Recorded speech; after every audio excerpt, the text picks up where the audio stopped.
Sekjen PDI Perjuangan Hasto Kristianto menyatakan pada hari ini 17 Oktober 2023 bahwa Megawati Soekarnoputri akan mengumumkan calon wakil presiden Ganjar Pranowo pada hari Rabu 18 Oktober 2023 pukul 10 pagi waktu Indonesia Barat di kantor DPP PDI Perjuangan.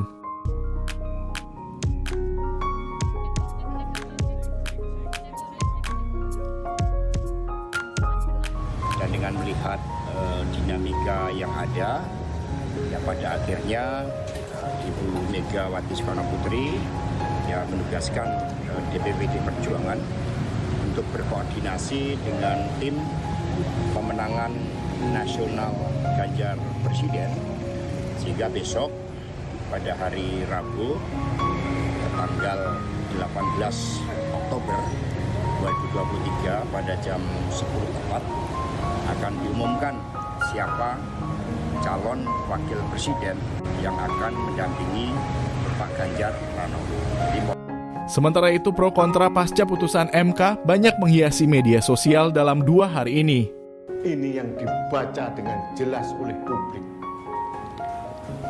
Saya katakan dengan jelas bahwa Pak Jokowi sudah menaburkan angin dan sudah saatnya Pak Jokowi akan menuai badai. Pak Presiden yang terhormat, sudahilah semua drama. Kembalilah pada porosnya. Cepat ambil langkah untuk redam ini semua. Namun ada beda pandangan dari politikus senior Zulfan Lindan dan founder Cyrus Network Hasan Nasbi dalam acara podcastnya di channel Total Politik. Saya ini karena kan begini, Jokowi ini lahir dari bukan anak siapa-siapa. Kan itu dulu. Kemudian dia menjadi presiden dengan proses wali kota, gubernur, jadi 2 periode menjabat sebagai presiden. Dan dia kan tidak punya historis anak tokoh, anak pahlawan, anak jenderal atau anak siapa. Iya kan? Sehingga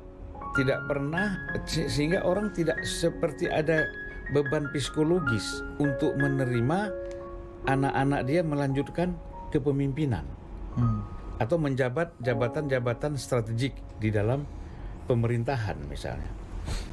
Ini kan nggak boleh kita berpikir seperti itu. Coba misalnya anak Megawati, anak SBY, anak siapa, anak tokoh-tokoh, itu pasti nggak diprotes, dianggap sah-sah saja kan gitu. Karena dia Jokowi anak rakyat dianggap nggak pantas. Jadi ada sentimen politik yang menurut saya ini nggak fair. Gitu, Misalnya gini Bang, kan yang marah-marah ini banyak sekarang pendukung Ganjar. Nah sekarang MK lolos nih. Gibran memenuhi syarat untuk bisa maju jadi cawapres. Ya. Lalu misalnya Ibu Mega memutuskan Gibran jadi cawapresnya Ganjar. Nggak ada yang ribut. Marah nggak mereka kira-kira? Nggak ada yang ribut. Oh iya. Ini menguji, ini argumen solid atau karena ngeliat orangnya nggak di barisan saya jadi salah aja gitu.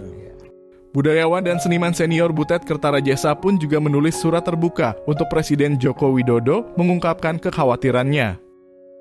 Kepada yang terhormat, Pak Jokowi. Dengan salam, hari ini saya masih sedih. Hari Kamis lalu ketika mendengar isu panas politik Indonesia, diam 2 saya menangis. Tapi, meskipun sedih, saya merasa masih punya harapan. Saya masih percaya ada mujizat. Ada keajaiban. Semesta akan membimbing untuk menemukan yang terbaik untuk menyelamatkan Indonesia. Sebagaimana surat keprihatinan yang diposting Mas Gunawan Muhammad kemarin, suasana hati saya pun kira-kira seperti itu. Saya sedih bukan tentang siapa capres yang terpilih kelak. Bukan itu. Tapi, jika keputusan MK Senin ini menyebabkan Mas Gibran berpasangan dengan Pak Prabowo, bagi saya ini awal datangnya bencana moral. Rakyat Indonesia bukan orang bodoh yang tak bisa membaca peristiwa. Rakyat punya kecerdasan membaca yang tersembunyi di balik semua itu. Saya sungguh tidak ingin legasi jenengan sebagai role model pemimpin yang baik akan rontok. Sejak 1998 kami berjuang untuk lahirnya seorang presiden yang pantas dijadikan contoh, jadi role model, jadi barometer, jadi tauladan yang bisa dimiliki bangsa Indonesia sepanjang sejarahnya. Sekarang kami sudah memiliki, yaitu jenengan. Tinggal setahun lagi jenengan bekerja seperti kemarin-kemarin, kebanggaan itu akan abadi. Saya tidak ingin mendikte jenengan, apalagi menggurui. Tidak. Saya percaya jenengan punya pemikiran dan insting yang tajam, yang pada akhirnya bisa memberikan yang terbaik, memenuhi harapan kami yang bekerja di ranah kebudayaan. Dari tempat kami bekerja, saya hanya bisa mengingatkan selagi kesempatan itu masih ada. Saya tidak berpartai, tidak punya power apapun, kecuali dengan ikhlas membantu jenengan dari jauh demi kebaikan bersama. Bantuan yang hari ini bisa saya berikan yaitu tadi, ngelingke. Mengingatkan. Eling sangkan paraning dumadi. Selalu waspada bahwa melik kuwi gendong lali. Pak Jokowi, demikian surat pribadi saya yang baru pertama kali.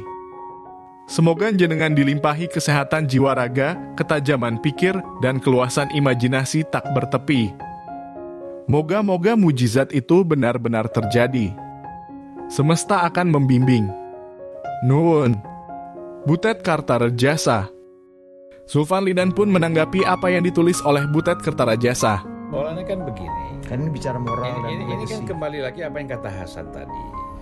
Kalau misalnya Gibran itu menjadi wapresnya Ganjar, orang rusuh nggak? Mereka rusuh apa enggak? Mereka rusuh nggak? Kalau Kan- orang sih nggak rusuh bang. Kalau Ya. mereka saya nggak tahu bang. Nah, karena Mereka dan orang masalahnya begini, masalahnya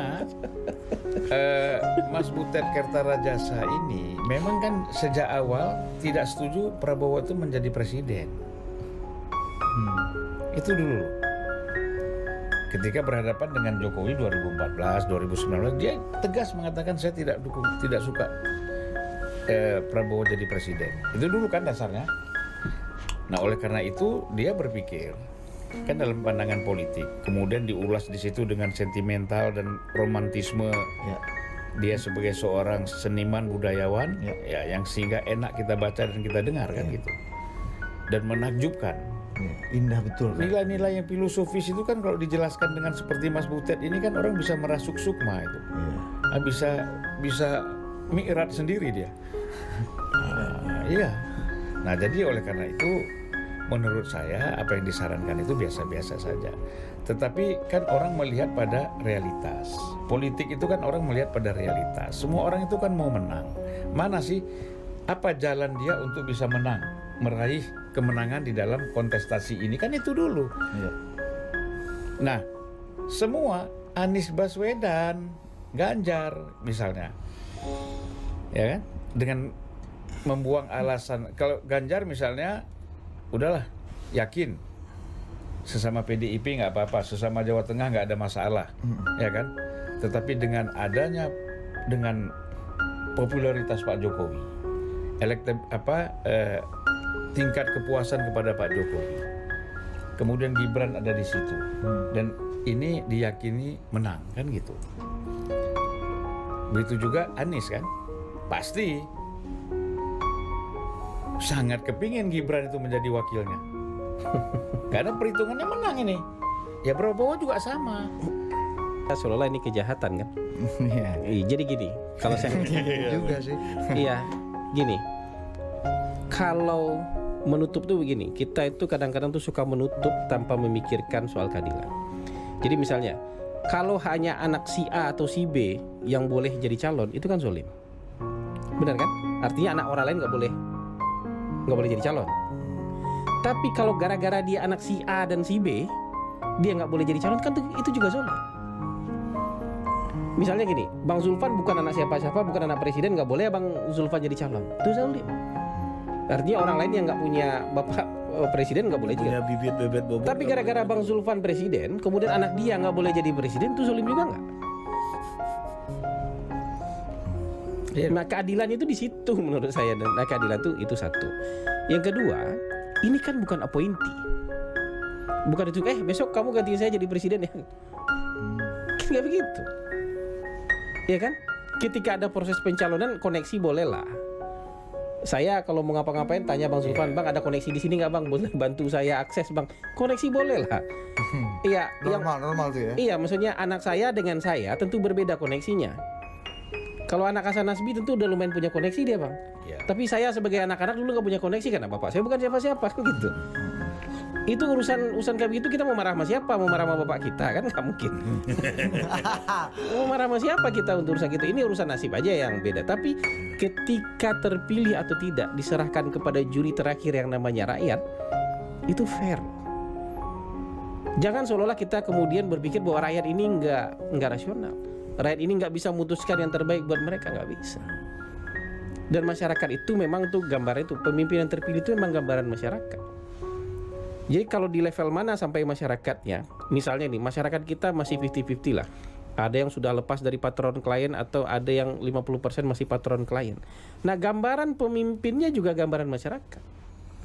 Kalau masyarakat kita udah 100% terlepas dari patron klien, mungkin juga nanti gambaran pemimpinnya begitu. Jadi jangan juga kita terlalu cepat melampaui zaman di mana masyarakat kita sedang bertumbuh. Kalau hari ini anaknya siapa itu mungkin masih penting loh. Untuk dihitung dalam percaturan, iya, dihitung sebagai kandidat potensial, anaknya siapa itu masih penting. Anaknya Bu Mega, nggak mungkin nggak dihitung orang. Anaknya Pak SBY, nggak mungkin nggak dihitung orang. Ya kan? Walaupun sama-sama kita Masukkan juga anaknya Surya Paloh. Iya, misalnya anaknya Pak Surya Paloh gitu ya. Nggak mungkin nggak dihitung orang juga. Tadi bilangnya Tapi kalau untuk elected office nggak cukup hanya anaknya siapa, bener nggak? Oke. Dia harus diuji nih bertempur dengan orang lain yang mungkin juga bukan anaknya siapa-siapa. Bisa nggak dalam demokrasi yang bukan anaknya siapa-siapa bisa menang? Bisa, buktinya Pak Jokowi.